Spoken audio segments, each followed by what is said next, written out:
Јас се надевам дека е времено, прво заради тоа што во пандемија во услови кога опозицијата не дозволи онлайн работење, секако како се залечуваат позитивните пратеници, така позитивни на ковид пратеници, така ќе се стави во функција собранието, барем за поголем дел од точките на дневен ред и поголемите проекти и поважните закони, секако, но еден дел од важните закони, гледате, за жал се изблокирани.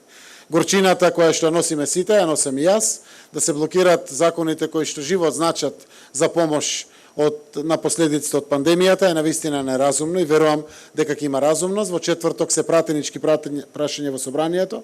Јас ќе одржам состанок со претседателот на собранието, веројатно и со претседателот на Демократска унија за интеграција, да разгледаме одредени можности кои што ни стојат на располагање за да го одблокираме собранието.